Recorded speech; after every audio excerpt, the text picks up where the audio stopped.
নমস্কার, গুরু প্রণাম জানিয়ে তোমার বিশেষ অনুষ্ঠান শুরু করছি। যেই টপিকের উপর আজকে কথা বলবো সেটা হলো তুলা রাশির জুলাই মাস কেমন যাবে, কী ধরনের সাফল্য, কী ধরনের ব্যর্থতা আসতে চলেছে, বিস্তারিত আলোচনা করব। সাফল্যের পর্যায় কতটা থাকছে তার আগে ট্রানজিট জানাবো। 13 জুলাই শনি মীন রাশিতে বকরি হচ্ছে। 16 জুলাই রবি কর্কট রাশিতে প্রবেশ করছে। 18 জুলাই বুধ কর্কট রাশিতে প্রবেশ করছে।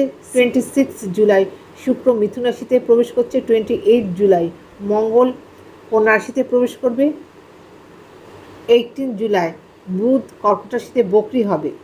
বৃহস্পতি থাকছে মিথুন রাশিতে, রাহু থাকছে কুম্ভ রাশিতে, মীন রাশিতে থাকছে শনি, মঙ্গল থাকছে সিংহ রাশিতে কেতুযুক্ত হয়ে। 15 এবং 16 জুলাই শনি এবং চন্দ্র একত্রিত হবে। 22 এবং 23 জুলাই চন্দ্র বৃহস্পতি শুক্র একত্রিত হবে। এই হলো planetary position.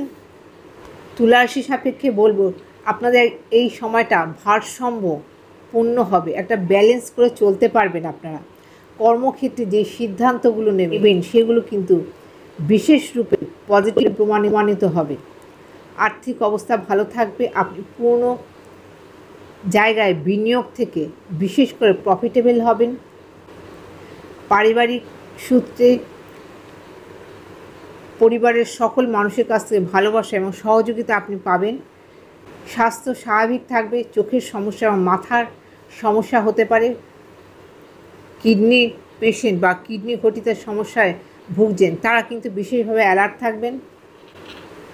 Luxurious life lead করার মানসিকতা আপনাদের এই সময় আসবে। যারা গ্ল্যামারল বা মিডিয়ার লাইনে রয়েছেন তাদের জন্য বিশেষভাবে পজিটিভ থাকছে।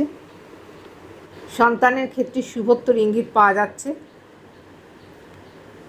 আশা করছি প্রয়োজনীয় সমস্ত রকম তথ্যই আপনাদের জানালাম। আজকের মতো এখানে শেষ করছি। নমস্কার।